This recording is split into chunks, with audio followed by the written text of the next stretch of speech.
Morning बच्चों। आज हम देखेंगे 11वीं के अर्थशास्त्र में अध्याय 2 का है।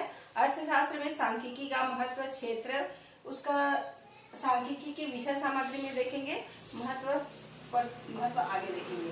विषय सामग्री इसका दिया है विवरणात्मक सांख्यिकी और निष्कर्षात्मक सांख्यिकी।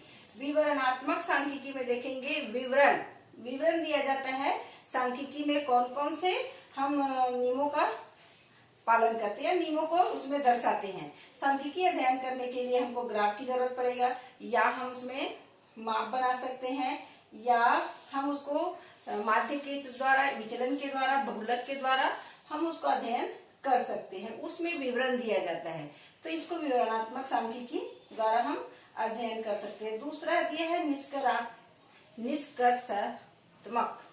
निष्कर्ष द्वारा हम इसको भी सांख्यिकी अध्ययन कर सकते हैं। बिना निष्कर्ष के इसका जो सही आंसर आना चाहिए वो भ्रामक रहता है। ठीक है, अब देखेंगे सांख्यिकी की सीमाएं। सांख्यिकी के सीमाएं में देखते हैं संख्यात्मक तथ्यों का अध्ययन। संख्यात्मक तथ्यों का ही अध्ययन किया जाता है। सीमाओं का मतलब ही होता है दायरा। इस सांख्यिकी में कुछ सीमाएं रहता है, हम इस सीमाएं के अंदर ही हम इसका अध्ययन कर सकते हैं। तो संख्यात्मक तथ्यों का अध्ययन पहला दिया है, तो इसमें संख्या का ही अध्ययन किया जा सकता है। उनके गुणों का, जैसे किसी के ईमानदारी का, उनके व्यवहार का, उनकी कुशलता का, इनका अध्ययन नहीं किया जाता। उसमें दर्शाया जाता है किसी संख्या का, उनका अध्ययन किया जाता है।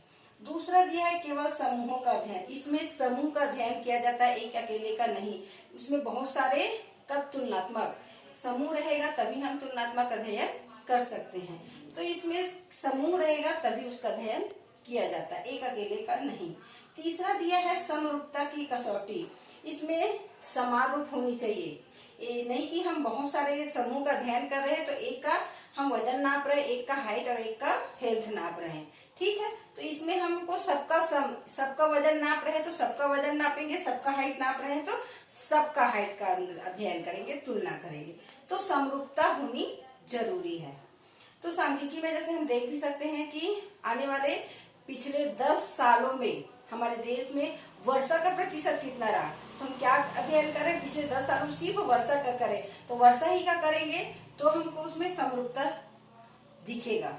अगर हम देखेंगे पिछले 10 सालों में हमारे देश में खेती में कितना उत्पादन बढ़ा है, उसका अध्ययन करेंगे तो उसमें भी समरूपता है। हम सिर्फ खेती में देख रहे हैं, ठीक है, तो इसमें समरूपता की कसौटी रहती है। समरूपता नहीं रहने से अध्ययन जो करेंगे वो निष्कर्ष जो है गलत आ सकता है। उसके बाद हम देखते हैं परिणाम केवल औसतन सत्य होते हैं। परिणाम जो निकलेगा वो औसतन सत्य होगा, 100% सत्य है ऐसा नहीं कह सकते, क्योंकि बहुत सारे को हम अध्ययन करते हैं तो इतने से इतने साल का हम सिर्फ उसमें औसत निकाल सकते हैं, एग्जैक्ट हम नहीं दे सकते। पांचवा दिया है बिना संदर्भ के निष्कर्ष गलत हो सकता है। बिना अगर संदर्भ के हम निष्कर्ष निकालना चाहे तो उसमें गलत भी हो सकता है। जैसे हम किसी व्यापारी का हम देखेंगे, एक व्यापारी का हम देखते हैं उसका लाभ, पहले देखेंगे 100, फिर 200, फिर 300, फिर वहीं पर देखते हैं दूसरे व्यापारी का लाभ 300, 200 और 100 आएगा, उस दोनों का 200 ही आएगा, परंतु पहले व्यापारी का क्या बढ़ा है, शुरू से 100, 200, 300 और दूसरे व्यापारी का 300, 200 और ये घटते हैं वो बढ़ते क्रम में है। तो बिना संदर्भ के निष्कर्ष गलत हो सकते हैं। छठवां दिया है विशेषज्ञों की आवश्यकता। सांख्यिकी के अध्ययन के लिए हमें विशेषज्ञों की आवश्यकता पड़ती है, क्योंकि हर कोई इसका निष्कर्ष नहीं निकाल सकते। इसको निकालने के लिए विशेष ज्ञान की आवश्यकता पड़ती है।